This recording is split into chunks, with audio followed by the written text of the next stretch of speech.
We're in the Rubin Museum of Himalayan Art, and we're looking at a remarkably beautiful sculpture. It tells a story about the power of a goddess. The story is well known in India, Nepal, and beyond. In Indian cosmology, there are gods or deva and demigods or asura who war with each other. Some asura are bent on destruction and chaos, and one such was Mahisha. He was very crafty and managed to trick god Brahma to grant him a boon by pretending to be a true ascetic. First, he wanted to be immortal, but Brahma told him that all that is born also dies. Then Mahisha asked Brahma to make it so no god, beast, or man can kill him, and this boon was granted. And then Mahisha decided to make war against the gods. And he managed to drive gods from their own realm. Nothing worked, as no god nor man could kill him. Then the gods got together and merged their powers, and Durga, the goddess who combined all of their powers, emerged. The gods gave Durga all of their weapons, and what is depicted here shows his defeat and Durga's victory. So Durga has weapons with which to fight Mahisha and the demons that accompany him. And because she is not a god or a man or a beast, she in fact can defeat him.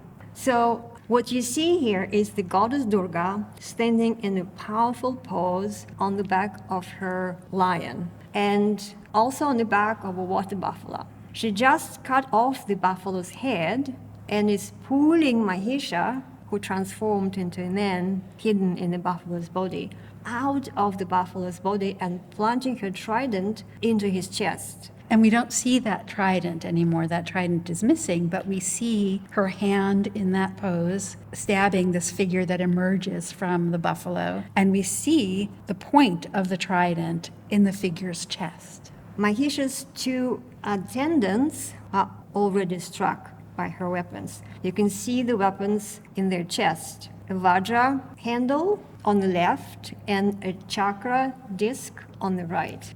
The postures of these two lower figures on each side draw our eye to her figure in the center, and she's at the summit of the upper part of this triangular composition. If you look at her body from the back, you can almost believe that it's possible to have that many arms. They're shown just like stop-motion photography.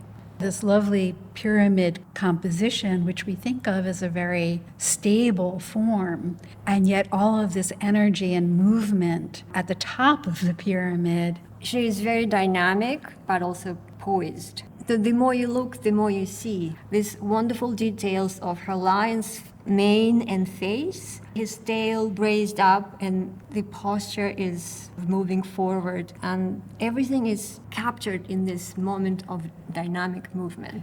Her skirt is decorated with these tiny incisions, and then the sash is cascading down. She is adorned with earrings, armlets, bracelets, and her crown is decorated with precious stones. Some of the weapons are missing, but it does not detract from the impact that sculpture has on the viewers. This is made of a gilded copper alloy. Originally probably was much shinier and brighter, and we can see that the gilding has been worn away in some places, but there's plenty of that gold left, so we can imagine the way that she once radiated light. This gilded sculpture is a great example of lost wax casting technique perfected by metal sculptors of the Kathmandu Valley. Durga is also associated with an annual festival. The festival is called Mohani, the 9th day of